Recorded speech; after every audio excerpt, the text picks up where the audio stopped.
আমার মনে হয় সুটকিতে সত্যিই বিষ ছিল মা, আমি শিওর এটা খুন। ওকে কেউ কেন খুন করবে মিতা? কেন করবে না? ওই লোকটা আমার মাকে ঠকিয়েছে, দিনের পর দিন আমার বেস্ট ফ্রেন্ডকে ঠকাচ্ছিল, তারপর একটা নাতনির বয়সী মেয়ের সাথে। মিতা, তুই জানিস তুই কার সম্বন্ধে মাঝে মাঝে নোংরা কথা বলছিস? ঠিক কার সম্বন্ধে কথা বলছি মা? আমার নিজেরই বায়োলজিক্যাল ফাদারের সম্বন্ধে, তাই তো?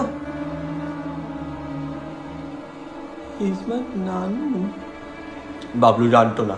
বাবলু কেন, আমি ছাড়া কেউই জানতো না তুমি আমার আর বাবলুর সন্তান, কিন্তু তুমি জানলে কি করে? 1987-এ তুমি গ্র্যাজুয়েট হতেই তোমার বিয়ে হয়ে যায়, আমারও বার্থ ইয়ার 1987, আর বিয়ের আগে বাবলু যে তোমার স্পেশাল কেউ ছিল সেটা তোমারই চোখ মুখ বলে দেয়। কিন্তু তুই তো আমার হাজবেন্ডকে কোনোদিন দেখিসনি, তুই কি করে বুঝলি যে এই লোকটা? মিস্টার বাবলু হয়তো জানতেন না যে আমি উনারই মেয়ে, কিন্তু এটা খুব ভালো করে জানতেন যে তুই আমার বেস্ট ফ্রেন্ড, তাই প্রথম থেকে আমার থেকে লুকিয়ে বেড়াতো, কিন্তু এটা লুকাতে পারে।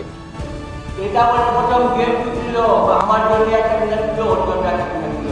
এই শার্টটুকু এখনো পরে আছে, আমিও পরে আছি। এই শার্টটা দু পিস ছিল, যেটার একটা ছিল আমার মা বেলার কাছে আর একটা ছিল মিস্টার বাবলুর কাছে। আর এই শার্টটাই যখন তোর বাড়িতে আমি দেখতে পাই, আমার খুব একটা অসুবিধা হয়নি বুঝতে যে এই দুটো লোক same। তাহলে বিষটাও নিশ্চয়ই তুমিই মিশিয়েছিলে। না মা, সেই সৌভাগ্যটা আমার হয়নি, তবে এখন এটাই জানার যে এই সৌভাগ্যটা কার হয়েছিল।